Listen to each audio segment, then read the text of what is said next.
Hello friend, तर आज आपण बनवतोय एक इन्स्टंट आणि युनिक अशी रेसिपी. तुमच्या लक्षात आलंच असेल आपण कशाचा वापर करणार आहोत. तर आपण वापर करतोय अननसाचा. एकूण 400 ग्रॅम अननस होतं. त्यातनं मी जवळजवळ 200 ग्रॅम अननसाचे तुकडे करून एका बाउलमध्ये घेतले आणि परत थोडे अननसाचे मी बारीक बारीक तुकडे करून घेते. ते कशासाठी आपल्याला रेसिपीमध्ये पुढे बघायला मिळेल. झालं असं की काल माझ्या मैत्रिणी आल्या, मला म्हटले की काहीतरी झटपट युनिक अशी रेसिपी बनव. मग काय, घरात अननस होतं, घेतली रेसिपी बनवायला. तीच रेसिपी मी आज तुमच्याबरोबर शेअर करते. आपल्या अननसाचे छान बारीक तुकडे करून झालेले आहेत. मिक्सरच्या भांड्यामध्ये मी अननसाचे तुकडे टाकून घेते. यामध्ये घालतोय अर्धी वाटी कोथिंबीर, पाव वाटी पुदिना, 4 हिरव्या मिरच्या, 1 इंच आल्याचा तुकडा.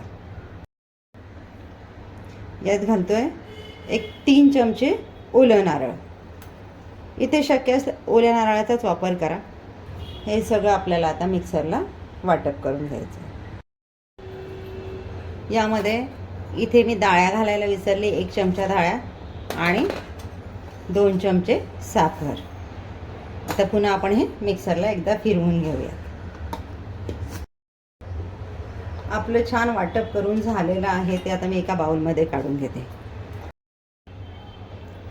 यामध्ये मी 4 हिरव्या मिरच्या घातल्या आहेत. तुम्ही तुमच्या आवडीनुसार कमी जास्त करू शकता. यामध्ये घालूया पाव चमचा काळा मीठ, चवीनुसार मीठ, थोडा लिंबाचा रस आणि मगाशी आपण केलेले अननसाचे तुकडे. म्हणजे अननसाचा हा जो क्रंच दाताखाली येतो ना, तो खायला अगदी छान लागतो. हे छान मिक्स करून घेऊयात. आता यासाठी बनवूयात आपण तडका. कढईमध्ये मी 1 ते 1.5 चमचा तेल घालून घेतलं आहे. अर्धा चमचा मोहरी घालून घेणार आपण. कढीपत्ता, अर्धा चमचा जिरं आणि अगदी थोडंसं हिंग, छोटा पाव चमचा हिंग. तर तयार झाले आपली तडका. आपण आपल्या चटणीवर घालून घेऊया. आपला तडका आपण आपल्या चटणीवर टाकून घेऊया. आता तुम्हाला तडका तयार करायचा नसेल तरी देखील चालेल, अशीही छान लागते. पण तडका त्याच्यात टाकला की त्याची टेस्ट आणखी एनहान्स होते.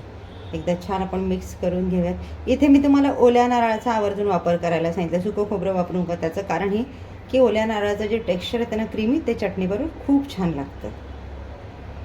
तयार झाली आपली पायनॅपल चटणी अगदी 8 ते 10 मिनटात. इथे एक टिप देते. तुमच्याकडे कोणी गेस्ट येणार असेल आणि तुम्हाला वेळ नसेल, तुम्ही चटणी 1-1.5 ते 2 तास अगोदर बनवून ठेवली तर तुम्ही एक काम करू शकता. याखाली बर्फाचं पाणी ठेवून ही चटणी त्यावर झाकून ठेवा. म्हणजे चटणीचा हिरवा रंग जसाच्या तसा राहील, रंग बदलणार नाही. आपण बाहेर रेस्टॉरंटमध्ये जेवायला जातो, तिथल्या चटण्यांचा रंग बघून आपल्याला प्रश्न पडतो की यांच्या चटण्यांचा रंग हिरवा कसा, आपण घरी बनवतो आपला कसा टिकून राहत नाही.